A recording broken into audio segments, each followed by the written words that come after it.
Welcome. My name's Antonio Spurling. We're here today with ETV. That's right, Inslee Entertainment District Television. We're here today with Mr. James Anthony Brown. So direct. And so we're excited to have you to the... excited to be here, man. Yeah, we're glad to have you in the Inslee Entertainment District, and so we're excited to know that you've taken a trek to the state of Alabama and you've come out to the inner city. I've been here so many times, man. Okay. And I met you last night, Yeah. and I didn't know you had this whole world of entertainment going, man. It's great what you've done with the place, man. It's nice. It's good to be a part of it, and thank you for having me. No, we're glad to have you here. Thank you. And so I understood that just as a child, you grew up in Columbia, South Carolina. Columbia, South Carolina. My father was in the service, so we traveled a lot. Okay. You know, until my mom left my dad. That's a whole nother segment. We don't even talk about that. No, I understand. I mean, it's not that it's sad. No, I understand. I'm glad she left. So, I mean, you're too serious, man. No, you gotta follow me, man. I'm following you. I'm trying to go with you. I Yeah, understand. so I had a like very cool upbringing, you know, especially like when my mom left, it was just me and my mom. Right. And so entertaining myself and having this creative mind was pretty much where it came from. Right, and I understand that unfortunately both your parents passed by way of Yeah, diabetes. they both passed. But they stayed together. They divorced and stayed together in each other's life just to piss one another off. Yeah, so my mom died first, and my dad had nobody to fight with, so he died. Yeah, I mean, they just stayed. They divorced and stayed in each other's lives until they died. They lived in separate places, but my mom saw my dad every day until she died. She left my dad, and for the next 20 years, she was moving out of my dad's house. She'd go over to my dad's house and go, "That's my pillow. Yeah, I can't," and just take stuff out of the house. And he just put up with it. That was the type of relationship they had. That's amazing. They couldn't get along without the other one. That's amazing. Yeah. How did that affect you growing up? It was funny to me. Okay. It was just like, that's what they, I mean, and you know they were having sex. I mean, I know it. I mean, they were fighting and having sex. So if the wallet comes out, my mother was like, we know. My mother, one time she was like, I think she was 58, and she said, "I think I'm pregnant." I'm like, "Y'all still having sex?" I guess so. So, y'all still doing it? Yeah. But that's the type of relationship they had. I miss both of them because I got a lot from both of them. My mom was a funny person. Not that she did stuff funny, but she would always end up in funny situations. My mom, I used to tell this joke about my mom. I remember when they first came out with cordless phones. This is the absolute truth. I bought my mom a cordless phone. You know how you had the house and you could pick the receiver up? And my mom thought that she could take the phone to the mall and call a cab. And so she said, "Do you think if I take this phone to the mall, I can call myself a cab?" So me being stupid, I said, "Well, not unless you take the bottom part with you." And my dad was just, I mean, my dad had a raspy voice. He talked like that. That's how my father sound. Because when he was young, this ain't funny.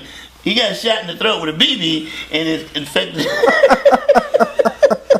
He got shot in the throat with a BB, so his voice was like that. Now, for the first time, you know, in your life, he scared the hell out of grandkids. And, you know, it's something you had to get used to. Like, I mean, let me give granddaddy something. Like, But later on, they would get used to it. But my dad had this ability to talk to anybody. And that's what I wish I had. I don't have it. My son has it. I mean, I can do an interview, but my dad can just go in any environment. He could talk to kings, lawyers, doctors. He could always find something that you guys that he could relate to. That either you fish or you hunt or you were in the service, and he could carry on a full conversation. I can't do it. Well, clearly you have that ability to. Well, to entertain, it's a different than just meeting a stranger and carrying on a conversation. That's what my dad has, and my son has it too. And that's why I think interviews like this are so important, because it gives the world the opportunity to see behind the veil of the life of a comedian. Because comedians present themselves publicly as always having fun, happy-go-lucky attitudes. You said last night in your show, you said some things start out sad, but at some point you're going to laugh about it. Everything is funny right away. That's right. Everything is funny. Everything is funny right. Not right away. Everything is funny, not right away. But after a while, you find a point in your life where you can like laugh at it. That's right. It just doesn't matter what you go through. at some point you go, man, that girl, I was so stupid over that girl. I can't believe I was that damn. Yeah, and your boys, yeah, man, you wouldn't even come outside. You didn't shower or nothing, man. And then, later on, you can laugh at it. Yeah. And that's what life is, yeah. you know. Yeah. So your background or your training is by tailoring. My background was to be. I was going to be the world's. I was going to be the first South Carolina designer tailor. So I went to school in Denmark. Right. Pause. Yeah. South Carolina. Okay. So let's get that straight. This United States, Denmark, not across the water. So I go to school and I would like to throw that out. Oh man, he traveled. Yeah. No, it was right down the road from Columbia, 50 miles. So I go to school to get a tailoring degree, which was a 2-year course. And my next gig for me was to go to Massey Junior College, which was in Atlanta, to get a designer's degree. Okay. What a lot of people don't know, now it has changed a lot, is a lot of designers can't sew. They can draw, but they can't sew. They can't really take a garment from the beginning and make it. Now it has changed a lot that you really have to know how to sew. But back in that time, so I go to Massey Junior College and I get a grant. And but my grant is short $318. So they wouldn't let me start school. So I'm stuck in Atlanta, and I'm determined not to go back home. I'm not going to go back to Columbia, South Carolina. So I ended up getting a tailoring job. And I ended up getting an MC job at a club called Mr. V's. That's right. And I was there for like 5 years. And that changed it for me, man. Yeah, Mr. V's Figure 8. Mr. V's Figure 8. Right. Yeah. So it was a gong show, right? I hosted the gong show, but before I got on, I was a guest. Okay. I go up and I didn't get gong, and the reason I didn't get gong because I wasn't on stage long enough for them to gong me. I did like one joke and I was out. Right. They were like, he gone. Right. So you can't get you fast enough. No, they can't get you, no. Yeah. And so in the 90s, you moved to Atlanta. I moved to Atlanta. Right. And that's where your comedian career really took off. It changed. Atlanta changed because I was introduced to comics from all over the world. You know, when the Punchline opened, after Mr. V's, they opened a club called the Punchline. And I didn't know you could go to Houston or New York, or you could go, back in that day, you could go to Texas. And you could stay in Texas and work comedy for 6 months and never go to the same club. There were so many clubs to work. Or you could go to New York, and it was great because New York comics would come down to L.A. and they would go, where my Jewish people at? And like, they come to Atlanta, where my Jewish? And like, this is Atlanta, and we don't have a whole lot of Jews down here. But it gave me the experience of going to different places and working on my craft. And then when I got a job writing for Arsenio, a friend of mine was a writer. His name's Paul Clay. He was a writer on the show. He said, come over, hang out. He's writing jokes, and he said, this is easy. You can do it. And one thing led to another. And I've been doing this for 30 years. 35 years. Exactly. Now, before that, you were in 96, if I understand correctly, from 1996 up until November 2016, you were on the Tom Joyner Morning Show. I worked for Tom Joyner for 20 years. Right. Yeah. So during that stint, how were you able to manage your family life with the commitment? I didn't have one. I didn't have one. That was the 3 divorces came up in that. Right. Yeah. When I lost a lot of property. Yeah. It's kind of like, I felt like Oprah. You get a house, and you get a house, and you get a house. Yeah. And you get a car, and you get a car. Yeah. At that stage in your career, what were some of the things you wish you may have done differently? If anything? I wish I had probably spent more time with my kids. Okay. Personally. Right. I mean, I was making really good money, and I was sending money home, so I had a really good job. But just physically spending more time with them.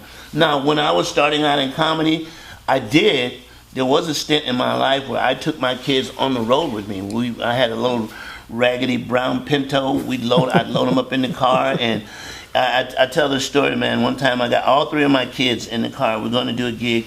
My car breaks down on the road. Of course, my car breaks down, and we're next to a cornfield, and my car is smoking. Wow. And I'm looking for my kids, and they're in the damn cornfield. I'm like, Lord, where are my children? And they're just playing, because when you have car trouble, That's nothing to children. This is an opportunity to play. Yeah. And they were in the cornfield, but they would tell you stories how I would take them on the road. I said, I'm going to go do my set. Y'all stay in this room. Don't fight. And they would fight. Where were you at this time? I'd do Birmingham, Texas, wherever. We hit the road. I'd take them with me. Right. That's awesome. Yeah, those were awesome times. I got 3 kids, 3 baby mamas, so that's a whole nother book. But it was weird, the relationship that I had with my kids, because I can remember having them with me, and at the end of the weekend, or nobody wanted to be the first kid to go home. Wow. How many boys and girls do you have? 1 boy, 2 girls. Okay, great. Yeah. What are their ages? My son is 63. I'm lying. That's a lie. That is not how old he is. My son just turned 40. He turned 44 years old. Okay. And the girls, we call them the twins because they're the same age. That's a whole nother show, too. Yeah, they're not twins, but we call them the twins. Right. Yeah. And so when you were in LA, I understood you also doing some work with Arsenio Hall. I was when I was writing for Arsenio Hall. Arsenio Hall ended up getting he had the television show. Right. So when I wrote on the Arsenio Hall show, and at the end of the Arsenio Hall show, I ended up getting a job with Tom Joyner. Right. But the Arsenio Hall writing job, it made me a better writer. And I wish I had this ability to use as much stuff as I write, because I write a lot of stuff. Right. I just finished writing for Steve for the daytime show that he had. So that was about a year and a half of monologues. Right. And it was great, because it's great to write something and then give it to a person and see him go on television and go, oh man, I wrote that. Right. But there were times when we'd go out and it wouldn't work. So Steve had this thing that he would do to us, the writers. Whenever he'd do a monologue and it didn't work, he'd bring the writers out, and it was called the Walk of Shame, so we'd have to come out. But our attitude was, it was funny in the room. Right. When we wrote it, it was funny. Right. Yeah, something happened on the way down here, but you couldn't say that. Right. I remember getting a call for this part, and I get the script, and it said coach, and I thought it was a football coach. Right. So because back then they would call the director of a band the coach. Right. So I see the script and it says a coach, and I'm thinking I got to talk like a coach, but it's really a band director. So I go and I read for the band director, and he says, you did real good. Now, can you come back tomorrow in your loudest suit? Well, I'd been on so many auditions, I'm like, I ain't dressing up like a pimp, man. If you want me on this, I'll do it. But what got me the part was they needed somebody who could play the drums. And so since I played drums in high school, they said, well, we need a video of you playing, and I played the drums. And that's basically how I got the part. Because I wore the suit in the movie, but I wasn't wearing it for the audition. So did you work with Arsenio Hall for both stints of his show? I worked when he had a cable show, and I worked with him for 5 years on the Arsenio Hall show. Right. Arsenio, when you look back at it now, there was nothing that he did that should have taken him off the air. Now, a lot of people said it was the Farrakhan booking, but now you can book Farrakhan on the show. Well, unfortunately, they've tried to issue a ban against him. Yes. Some of the stuff Farrakhan says is what Farrakhan says, and you have to understand, just because you say it, you can't have the attitude that I'm going to say it and it's not offensive to somebody. Right. It's how that person perceives it, and if they perceive it as offensive, that's what it is. Right. That's what the Me Too movement is basically about. Mm-hmm. It's what you say, and it's how I accept it. Right. You can't go, well, that's not what I meant. That's what I accept, and that's just the way it is. Exactly. So even in that sense, everyone's entitled to free speech. So he says what he desires. He's saying what he wants to say. Exactly. Yeah. So even as a comedian, when you weigh out your opinions to comedy, do you think in terms of what society may or may not embrace at the time of joke? Yes. There's certain things you can't. There's certain stuff that you can't do on the radio that you can do in a club. Right. And there's certain stuff that you can't do in a club. Period. Really? That's, it's because now we live in an age where people are videotaping. Comics have been in a position where they've said stuff in the club, it's been videotaped, and they had to go back and apologize. I have never had that problem. There's only one person, and it was because I was doing song parodies. I do J. Anthony Brown's Murders and Hits. Yeah. There's only one person that got mad at me because I made fun of him. And it's Keith Sweat. Keith, I love you. But I said that Keith Sweat sounds like a bee. Wine, wine, and he just thought that wasn't. It's not funny. It's funny to me, right? Yeah, I mean, he sold millions of records, and I did not like. I was not a big fan of John Legend. Okay. You know, I thought his stuff was boring, and you know, it is. You know, he started singing up-tempo song now, but boring. So you know. But you understand with the power that you have on that radio, yes, that you can attack a person, and not so much attack, you can make fun of a person who may not think what you say is funny, and that's just what it is. You know? Right, right. Do you think comedy has a responsibility to society to kind of push the issues that need to be addressed? If you're that comic, all comics should just not be pushing issues. Right. Yeah, just don't push the issue. Just do the mama jokes and... Yeah. Stay there. Yeah. Just how do you classify your comedy as it relates to society? I got this from George Carlin. I'm a big George Carlin fan, and he described his comedy as ooh yeah comedy, meaning when you say something, you get the audience to go, oh yeah, I do that too, you know. Right. Like if you go in the refrigerator 4 or 5 times, you know there's nothing in there, but you keep going back, and, oh yeah, I do that. Or you go to somebody's house and the commode doesn't work and you're standing there, and you're like, oh yeah. And so that's basically what I try to do, that I get people to relate to, you know, that ooh yeah effect, because whatever it is you say, pretty much there's somebody out there that can relate to it. So what you want to try to do is get as many ooh yeah effects as you possibly can. Okay. And so I understand you also have a comedy club. It's the J-Spot Comedy Club. It's Los Angeles, California. Yeah, Manchester. And Manchester, right? And it's been there for 11 years. I started it with my son. And it's doing okay. It's not doing great. It's nowhere near what the Stardome is doing. Okay. Yeah, I wish I was someplace else. Yeah. Really? Okay. Yeah, and so even with having your own business, and I understand that area, California is a pretty... Woo, it's tough. It's pretty competitive out there in that type of market. Yeah. What do you think in terms of some of your associations? I noticed you're a member of Phi Beta. Blue Phi, you know, and what are you? I'm an Alpha. I'm sorry to hear that, sir. I really am. So does your fraternal organization? I haven't reached out to them as much as I really should. Okay. I mean, I've gone to the conclave and I performed there a couple of times, but I must admit that I have not reached out to the bros like I really should, and it's an untouched market for me that I, you know, on my own accord, that I have not reached out and done as much work as I possibly can. Now that I'm dealing with leukemia and dealing with the Cancer Society, it's something that I think I'm going to really get involved in, because it's a market that's there, and they're just waiting for you to reach out to them, right? And then they reach back, and so right. You know, even with having that health issue you've mentioned, I noticed that you've just been abounding constantly. Every time I've seen your material since you've made the announcement publicly about that. I have to. I know. For one reason, I'm not looking at myself as a spokesperson, but it's just how I'm going to deal with it. I said I'm not going to let this change my spirit. Now I can be a depressing person, but I'm not going to be a depressing person with cancer. I'm just not. That's not going to happen. Well, you've obviously managed to keep your emotions intact and also continue to thrive with your career. I mean, what would you say to other persons of any state in life, if they're dealing with that type of illness? What do you think some of the key things? I think it's your attitude. If you can try to keep a positive attitude. I've been speaking to people who I found out who have cancer, and I usually tell them, eliminate yourself, get out of your existence all the people that are negative. Wow. Get rid of them. Wow. Move them out of your way. If they're not for you, then they're against you. If you have the slight bit of you have that look like you look like you did, get that person out your life. Get them away from you.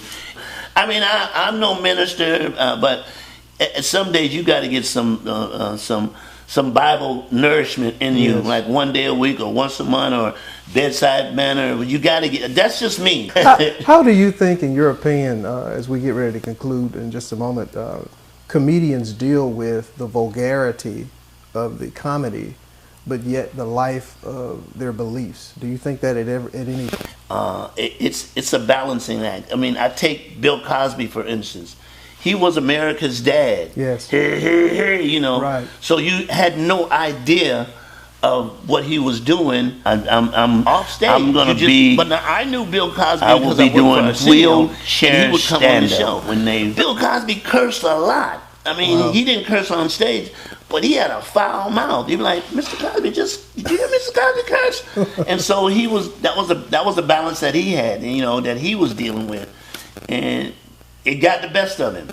Yeah. Do you ever talk to other key comedians around town, like D.L. Hughley? Yes, I talked to D.L. I mean, I was set to do D.L.'s show. George Wallace and I are good friends. I mean, anybody in this business that's been in this business, I would say for the last 25 years, I know him. That's good. On a first name basis. Now, with that track record, and with your reputation, and with your future in comedy, do you see yourself retiring at any? I'm gonna be. I will be doing wheelchair stand up when they roll into the stage, and they put a bib on me and the mic, they clip a mic on. I'm like, "Hey, how you doing?" And then the guy comes, "Let me get this mouth." No, I'm joking. I don't want to be that bad. Right. But it's just something that you can do for a long time. Right. It's not like roofing. It's not. I'm not laying tile. I'm not putting bricks. It's just me talking. And as long as you can talk and communicate with an audience, you got to understand. As you get older, your audience get older, you know, so you got to find a way to bring them in, along with bringing in a new year. And the social media has changed that. There are people that have no idea what Drumline is, but they know me from the radio. And there are people who know Drumline, but they don't know that I'm on the radio, or they don't know that I'm a comedian. So social media, the internet has changed the game. Yes, exactly. And if you're in any type of medium, if you're in type of entertainment, and you don't connect to social media, if you got a flip phone and you've had a flip phone for a long time, you are a complete dummy, because you're missing a whole world out there. If you're still texting one letter at a time, you are behind the damn time. If your phone folds up like that, you need to get a damn life. With your lineage in comedy and your length of time in comedy and all the doors that you've opened, some of which I'm sure you've had to forcefully open, how do you want to be remembered in your legacy as a comedian? Oh man, that's a very good question. I don't even know how to answer that, because I've done so much. I mean, I'm at this point, I'm really enjoying life now, you know. I mean, to be able to do this at this age, I mean, I have another really good job. I was with Tom for 20 years, and it's very not normal for a person my age to leave a job for 20 years and then end up on another radio show, a top radio show, not just where I'm in a one market. I'm in a major market, working on a major radio show. And that's a testament to the man upstairs. It really is. And that's a big deal, because I know that your last year with Tom Joyner was in November of 2016. And so you started with the current show that you're on with respect to Mr. Steve Harvey. That was in 2017. But see, people think, well, Steve just picked... Steve and I go back from day one. I met Steve on the road when we were working the road. So we've been friends for years. I worked for him on other shows. I've been there. I was with Steve. I was actually with Steve when he got an audition for the Apollo. I was with Steve when he got his audition for a Family Feud. So we've been knowing each other for years. We met on the road. The story is that I'm working on the road. I get a knock on the door, and it's Steve Harvey. And he says, "I'm supposed to be rooming with you." And I'm like, "No, I don't room with nobody."